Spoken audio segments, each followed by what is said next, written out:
uma alegria, uma satisfação muito grande estarmos aqui nesse espaço, nesse recanto da prece, né, podendo refletir em conjunto. E a gente vem para falar sobre vida e não sobre morte, porque a doutrina espírita, diante da morte, nos responde com o quê? Com a vida. Como foi falado na mensagem, né? Mães, os teus filhos não morreram, eles continuam vivos. E não à toa, essa é a grande porta de entrada aí de muitos numa casa espírita, nos primeiros contatos com o espiritismo, pessoas que estão enfrentando o drama da morte, da perda, como a gente fala, de entes queridos, de pessoas queridas. E o espiritismo vem nos consolar, nos esclarecer com a vida. Não existe morte, só existe vida. E eu tenho certeza, pessoal, que num mundo de regeneração que nós estamos caminhando, quando nós estivermos mais evoluídos, mais despertos para a realidade espiritual, nós trataremos esse tema da morte com muito mais naturalidade, com muito mais leveza, com muito mais compreensão.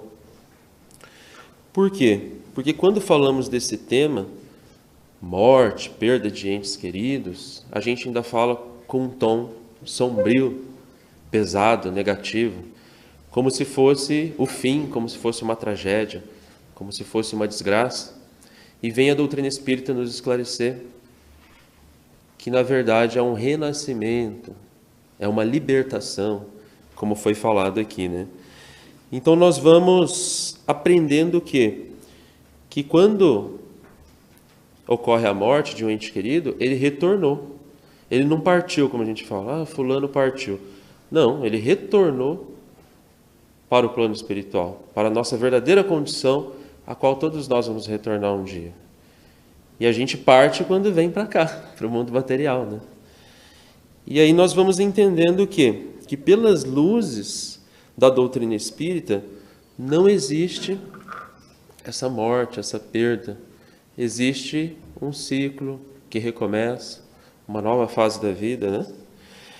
É como o sol.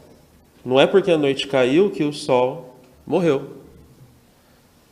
Por mais longa que a noite seja, o sol volta a brilhar no dia seguinte. E nós vamos nos reencontrar com o sol no amanhecer. E assim é com os nossos entes queridos, com os nossos entes amados, né? Mas nós precisamos nos conscientizar cada vez mais de que a vida aqui na Terra é uma passagem. A gente ainda não raciocina, a gente teoriza essa informação, mas não compreende dessa forma ainda. Porque quando a gente fala, a vida do fulano foi de 0 a 80 anos, ou do outro de 0 a 15 anos, não foi a vida dele. Isso não, fulano viveu tantos anos. Não. Isso aí é só um degrauzinho da nossa vida, né? Nessa longa escada da vida, que segundo o Livro dos Espíritos, beira ao infinito. Então a gente ainda tem que sair do terra a terra, como foi falado aqui, e lançar o nosso olhar mais ao horizonte. Entender que aqui é uma pequena passagem. Por quê? Porque as pessoas vão passando pelas nossas vidas e nós vamos passando pela vida delas. Mas as pessoas que passam por nossas vidas não nos deixam sós. Porque elas deixam um pouquinho delas conosco e levam também um pouquinho de nós, como diz a frase. E aí nós vamos percebendo que tudo na vida é encontro, despedida, reencontro. E esses tempos atrás eu estava ouvindo aquela música que tem esse título, Encontros e Despedidas, de Maria Rita. Eu falei, gente, essa música é espírita. Porque diz mais ou menos assim, né, alguns trechos da música. Mande notícias do mundo de lá, diz quem fica. Me dê um abraço, venha me apertar, estou chegando. Todos os dias é um vai e vem. Olha que interessante, todos os dias é um vai e vem. A vida se repete na estação. Tem gente que chega para ficar. E tem gente que vai para nunca mais. Tem gente que vem e quer voltar. Tem gente que vai e quer ficar. E tem gente que veio só olhar. Tem gente a sorrir e a chorar. E assim chegar e partir.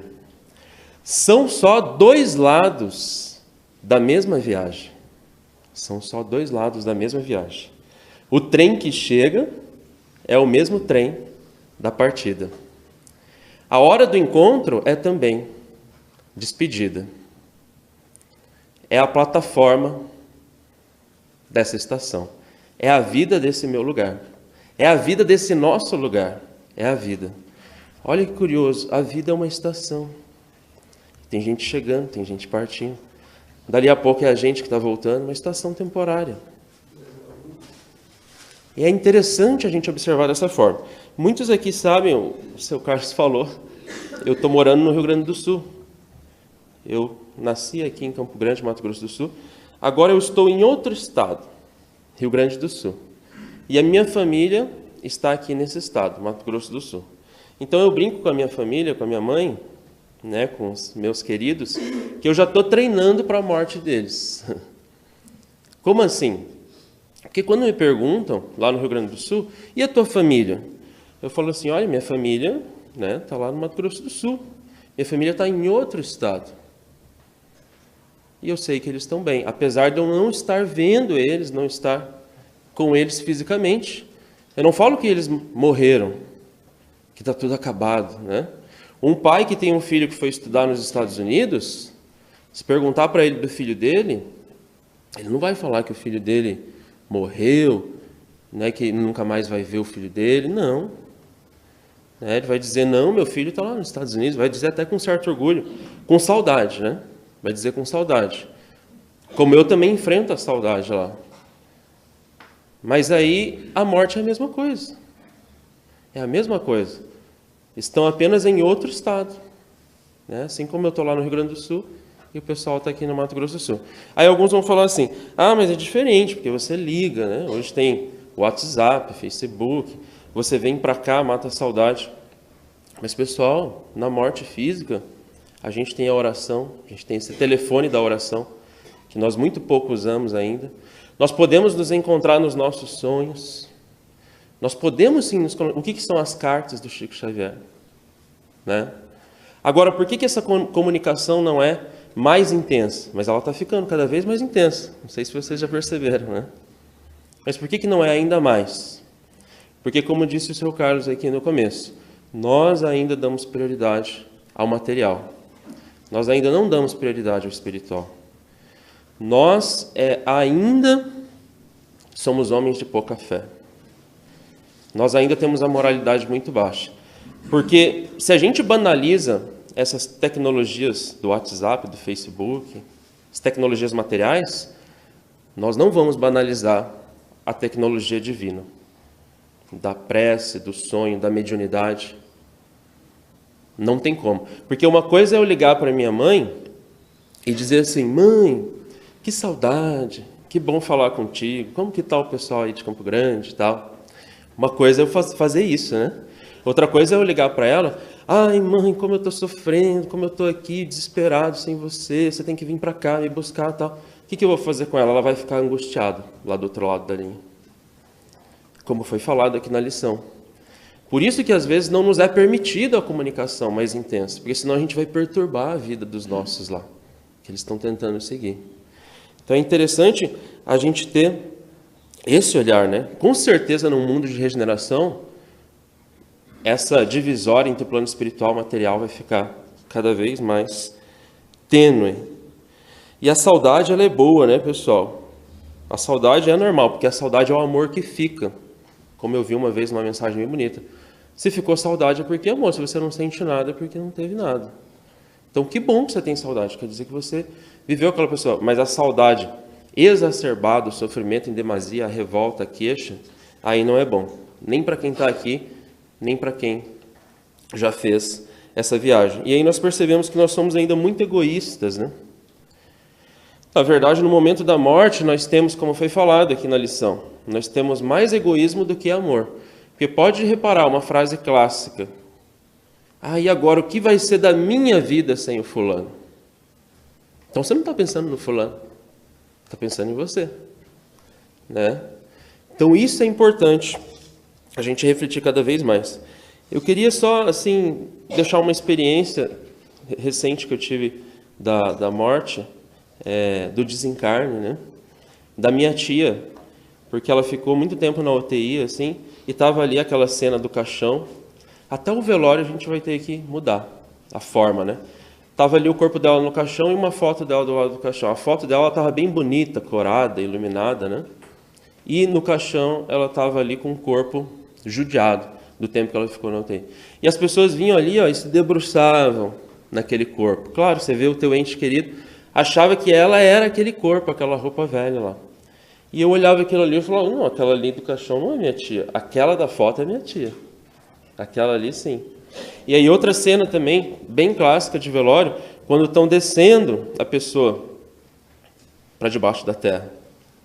Ou melhor, não estão descendo a pessoa, estão descendo o corpo, a roupa velha dela. E aí, claro, os entes queridos se desesperam, porque, meu Deus, a pessoa que eu amo está indo morar debaixo da terra? Não está, gente. Não está indo morar. Aquilo ali você está chorando uma roupa velha ali. A pessoa está bem, está seguindo. E ela vai ficar melhor com as nossas preces, com as nossas orações.